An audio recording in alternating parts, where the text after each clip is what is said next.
¿Quieres que se quede contigo?, me preguntó directamente. Yo asentí con lágrimas en los ojos, pero debes entender algo. Nada es gratis, siempre hay un precio.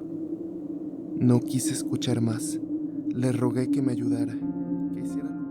Prepárense para historias que recorren lo desconocido y lo inquietante, relatos que quizá quieras, pero no puedas olvidar. Gracias por ver el video hasta el final. Cuéntanos en los comentarios cuál historia te dio más escalofríos. Desde Guadalajara, Jalisco, Mariela nos comparte un testimonio que asegura la persigue hasta hoy. Yo sé que muchos me van a juzgar y que quizá pensarán que lo que hice fue por desesperación. Y tienen razón.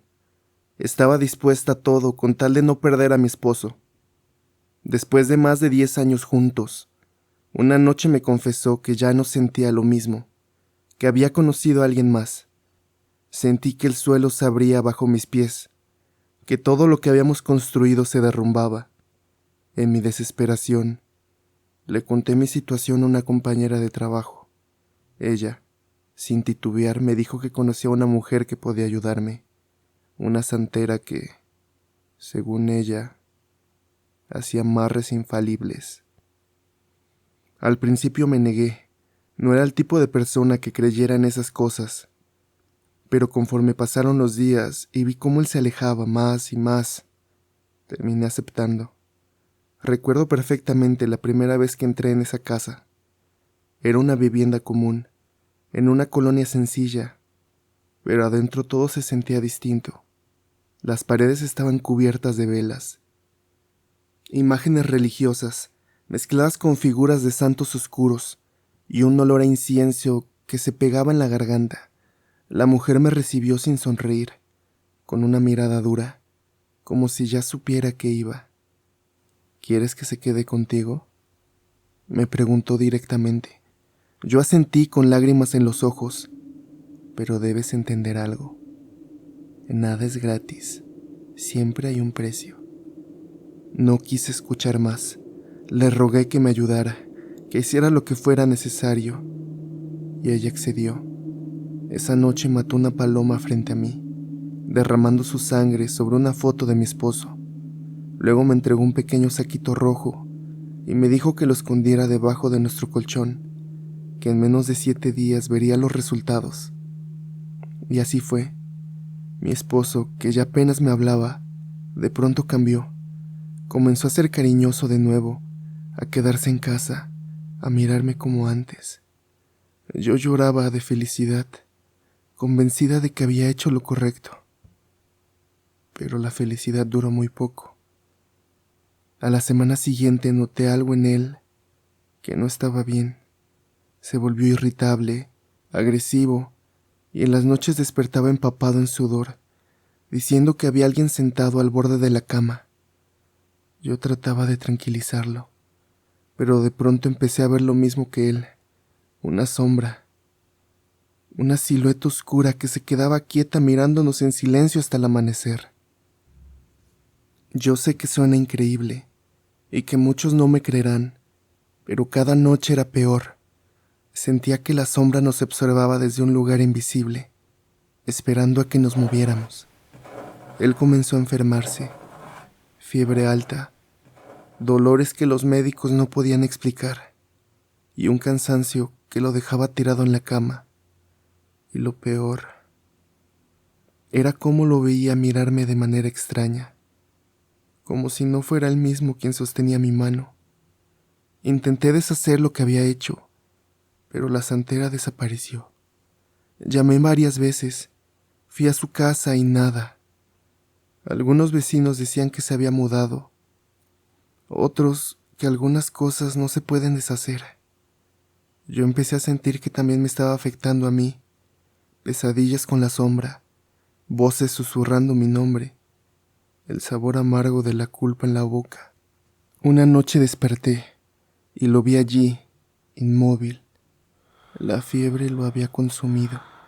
Intenté despertarlo, llamarlo, pero ya no había nada que hacer. La sombra estaba a su lado, silenciosa, como si esperara que comprendiera todo el daño que habíamos causado. Supe en ese instante que el ritual no solo había destruido lo que éramos, sino que también me había dejado sola, marcada, con el recuerdo de su mirada ausente cada noche. Años después, sigo viviendo en la misma casa, y aún siento su presencia. El vacío que dejó no se llena, y a veces creo escuchar su voz entre los susurros, recordándome que las cosas no se pueden deshacer. Sé que muchos no me creerán, pero juro que sentí como alguien me rozaba la espalda mientras escribo esto, y sé que jamás lo olvidaré, ni a él, ni lo que hice.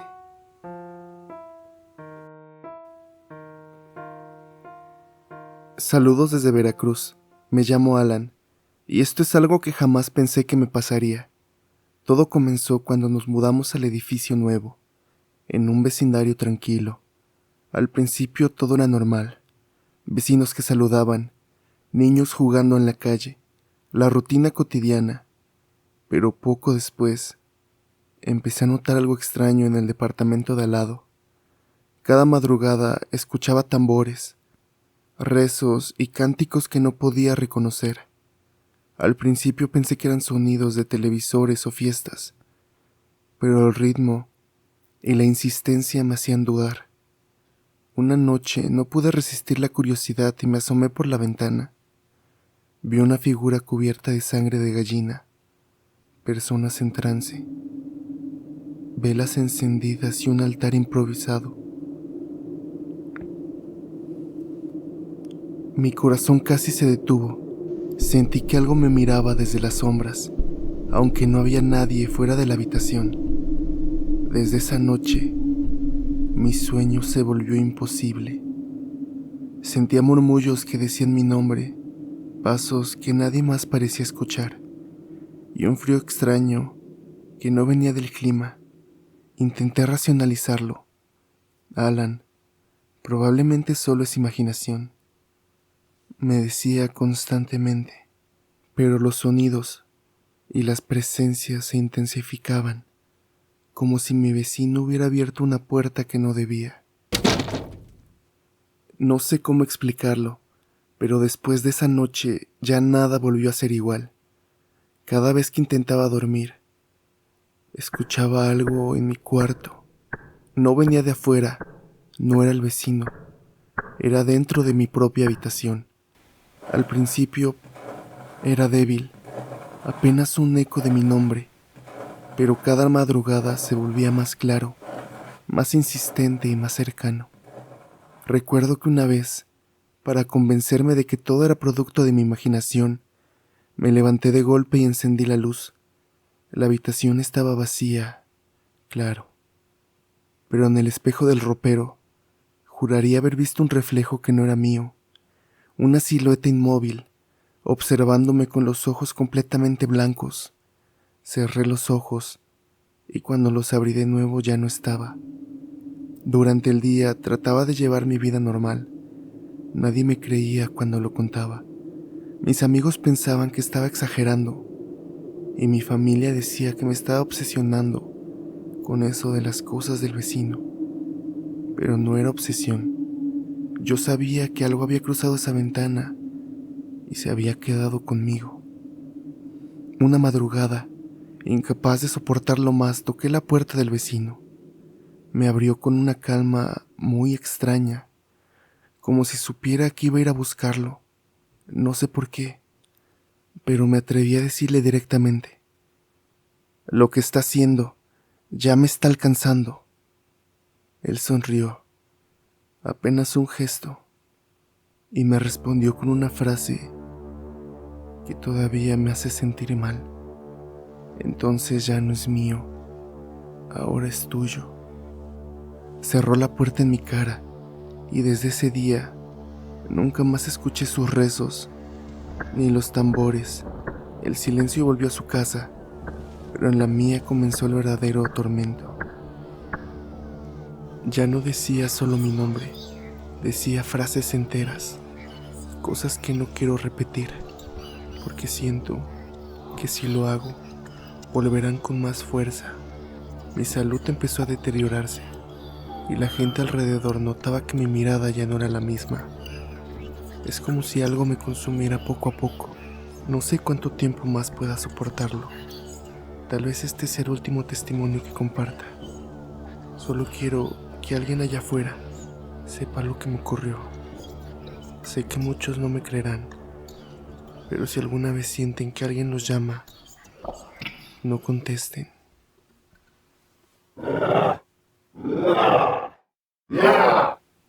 Mi nombre es Diego y trabajo como sepultero en un pequeño pueblo de Oaxaca. Nunca pensé que algo como esto podría pasarme, pero durante una guardia nocturna, algo me hizo dudar de todo lo que creía real. Esa noche, mientras caminaba entre tumbas, escuché cánticos y tambores que provenían de una sepultura reciente. Al acercarme, vi un grupo de personas alrededor de la tumba, con velas y un altar improvisado. Sus caras eran extrañas, como si estuvieran en trance, y sus manos realizaban movimientos que jamás había visto. Sentí un miedo paralizante. La tierra de la tumba parecía moverse, como si alguien desde dentro tratara de salir. Intenté alejarme, pero mi cuerpo no respondía. Cada vez que intentaba gritar, solo salía un susurro ahogado. Sentía que algo en la tierra me llamaba, pidiendo atención, y me di cuenta de que no podía simplemente ignorarlo. Me acerqué con cautela, y uno de ellos levantó la cabeza, mirándome con ojos que no parecían humanos. La temperatura bajó drásticamente, y un olor a humedad y podrido invadió el lugar. Los cánticos se hicieron más intensos, y juraría que escuché palabras que conocía, pero dichas por voces que no existían. Intenté irme corriendo, pero algo me detuvo. La sombra de la tumba parecía alargarse hacia mí. Pude ver cómo las manos del difunto se movían bajo la tierra, intentando salir, y comprendí que no era solo un ritual. Desde entonces no puedo volver a ese cementerio sin sentir que algo me observa. Algunas noches escucho tambores lejanos y cánticos en mis sueños, recordándome que hay secretos que los humanos no deberían atreverse a romper.